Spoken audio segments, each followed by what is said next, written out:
అందరికీ నమస్కారం. ప్రభుత్వ పథకాల అప్డేట్స్ కోసం మన ఛానల్ని సబ్స్క్రైబ్ చేసుకోండి. ముఖ్యంగా పేదలకు ఇళ్ల పథకానికి సంబంధించి ఎలా అప్లై చేసుకోవాలి, ఎప్పుడు ఎక్కడ అప్లై చేసుకోవాలి, మరి గ్రామీణ ప్రాంతాల్లో, పట్టణ ప్రాంతాల్లో మరి పేదలకు ఇల్లు పొందడానికి ఏమేమి అర్హతలు ఉండాలి, ఎలాంటి సర్టిఫికెట్స్ ఉండాలి, తర్వాత దీనికి లాస్ట్ డేట్ ఏమైనా ఉందా, అనేక అంశాల మీద ఈ వీడియో అయితే చూద్దాం. వీడియో చూసే ముందు వీడియోస్ అయితే లైక్ చేసుకోండి. సబ్స్క్రైబ్ చేసుకోకపోతే వెంటనే సబ్స్క్రైబ్ చేసుకొని బెల్ బటన్ ప్రెస్ చేసి రెడీగా ఉండండి. ఇక విషయంలోకి వెళ్తే ఆంధ్రప్రదేశ్ రాష్ట్రంలో 5 ఏళ్లలో పేదలందరికీ ఇల్లు నిర్మిస్తామని చెప్పేసి తెలుగుదేశం కూటమి ప్రభుత్వం అయితే ప్రకటిస్తుంది. వచ్చే ఏడాది నుంచి ప్రధానమంత్రి గృహ నిర్మాణ పథకం కింద 2.2 లక్షల ఇళ్ల నిర్మాణం, గ్రామాల్లో 1.79 లక్షలు, ప్రధానమంత్రి ఆవాస్ యోజన కింద 6.9 లక్షల ఇల్లు నిర్మిస్తామని చెప్పి ప్రభుత్వం అయితే ప్రకటిస్తుంది. పేదలకు ఇల్లు నిర్మించేందుకు తెలుగుదేశం కూటమి ప్రభుత్వం చర్యలైతే చేపట్టింది. వైసీపీ ప్రభుత్వయంలో కాలనీల్లో అస్తవ్యస్తంగా వదిలేసిన ఇళ్ల నిర్మాణాన్ని కూడా పూర్తి చేసేందుకు ఇప్పటికే ముందడుగు వేసింది ప్రభుత్వం. మరోవైపు ఇల్లు లేని పేదల ఎంపికకు రాష్ట్ర వ్యాప్తంగా సర్వే కూడా ప్రారంభించిన విషయం మనందరికీ తెలిసిందే. మరి 5 ఏళ్లలో అర్హులైన పేదలందరికీ ఇల్లు నిర్మించాలని ఇటీవల కలెక్టర్ల సదస్సులో ముఖ్యమంత్రి కీలక ఆదేశాలు జారీ చేశారు. ఈ మేరకు రాష్ట్ర వ్యాప్తంగా ఎంతమంది పేదలు ఇండ్ల కోసం అర్హులున్నారో గుర్తించేందుకు మరి గృహ నిర్మాణ శాఖ అయితే డిమాండ్ సర్వేని అయితే చేపట్టింది. సర్వే దాదాపు ఈ డిసెంబర్ నెలాఖరు వరకు పూర్తి చేయాలని అధికారులకైతే ఆదేశాలు జారీ చేసింది. ఇక సర్వే నిర్వహణ బాధ్యతను గ్రామాల్లో ఇంజనీరింగ్ అసిస్టెంట్లకు, పట్టణాల్లో వార్డు మౌలిక అధికారులకు, కార్యదర్శులకు అయితే అప్పగించారు. 2029 నాటికి పేదలకి సొంతింటి కల నిజం చేయాలనే లక్ష్యంతో కూటమి ప్రభుత్వం అయితే బడ్జెట్లో నిధులు కేటాయించింది. మరి ప్రధానమంత్రి గృహ నిర్మాణ పథకం, ఎన్టీఆర్ నగరాల పథకం కింద ఆర్థికంగా వెనుకబడిన వర్గాలకు 25 లక్షల ఇళ్ల పట్టాలు ఇవ్వాలని లక్ష్యంగా పెట్టుకుంది. ఈ పథకం కింద ఇంటి స్థలం కానీ, పక్కా ఇల్లు కానీ లేని వారికి ఇండ్ల స్థలాల పట్టాలను ప్రభుత్వం జారీ చేస్తోంది. పట్టణ పరిధిలో నివసించే పేదల కోసం ప్రధానమంత్రి ఆవాస్ యోజన కింద 6.9 లక్షల ఇల్లు నిర్మిస్తారు. తర్వాత గ్రామీణ ప్రాంతాల్లో వారికి 1.79 లక్షల ఇళ్లను నిర్మిస్తారు.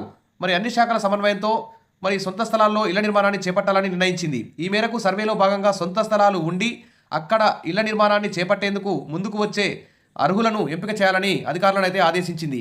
వచ్చే ఏడాది మార్చి నుంచి కేంద్ర రాష్ట్ర ప్రభుత్వాల భాగస్వామ్యంతో PMAY 2.0 పథకం కింద ఇళ్ల నిర్మాణాలను ప్రారంభిస్తారు. లబ్ధిదారుల ఎంపికకు ప్రభుత్వం ఆధార్ కార్డు, రేషన్ కార్డులను ప్రామాణికంగా తీసుకుంటుంది. ఏడాదికి 3 లక్షల వరకు ఆదాయ పరిమితి ఉన్న వారిని అర్హులుగా గుర్తించనుంది. పట్టణాల్లో నివసిస్తున్న వారిని అర్హులుగా గుర్తించడానికి కనీసం వారు ఆ పట్టణ ప్రాంతంలో 5 ఏళ్లుగా నివసిస్తున్నట్టు నివాస ధృవీకరణ పత్రాన్ని MROతోని ఆఫీసులో తీసుకురావాలి. సర్వేలో దరఖాస్తు చేసుకున్న వారి వివరాలను రాష్ట్ర ప్రభుత్వం వద్ద ఉన్న డేటాబేస్ ఆధారంగా చెక్ చేసి అనర్హులను పక్కన పెడతారు.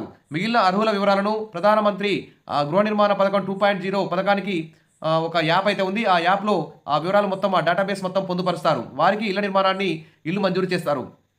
ఇక వైసీపీ ప్రభుత్వంలో 2 నుంచి 3 లక్షల మందికి స్థలాలు ఇచ్చినా ఇల్లు అయితే మంజూరు చేయలేదు.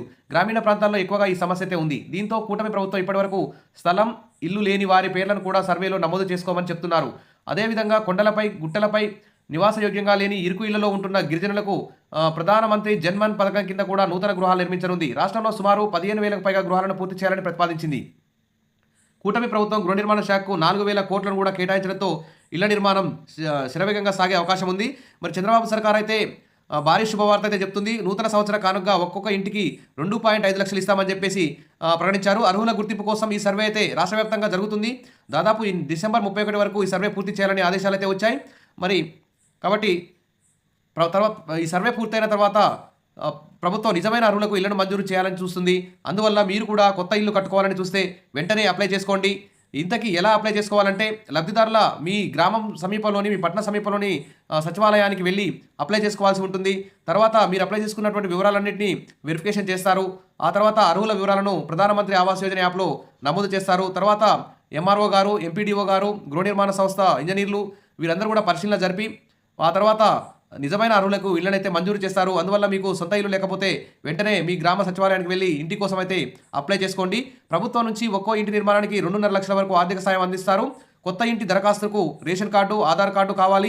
ఇంకా బ్యాంక్ అకౌంట్, పాస్బుక్, కుల ధృవీకరణ పత్రం కూడా ఇవ్వాల్సి ఉంటుంది. ఆదాయ సర్టిఫికేట్ కూడా ఇవ్వాల్సి ఉంటుంది. ఇలా మీరు ఈ సర్టిఫికేట్లతో దగ్గరలోని సచివాలయం వెళ్ళి అక్కడ అప్లికేషన్ అయితే సమర్పించాలి. తర్వాత అర్హుల గుర్తింపు జరుగుతుంది. అటుపైన నిజమైన లబ్ధిదారులకు ఇళ్ల మంజూరు ఉంటుంది. 2.5 లక్షలు మీ అకౌంట్లో కూడా వేయడం జరుగుతుంది. ఇది ఏపీలో ఇండ్ల మంజూరుకు సంబంధించి, ఇండ్ల ఫైనల్ లిస్ట్లో మీ పేరు రావడానికి సంబంధించి మొత్తం ప్రాసెస్ అయితే ఈ విధంగా ఉంటుంది. Wish all the best. Video నచ్చితే లైక్ చేస్తూ ఉండండి, సబ్స్క్రైబ్ చేసుకోండి, మీ ఫ్రెండ్స్కు, మీ రిలేటివ్స్ కూడా షేర్ చేయండి.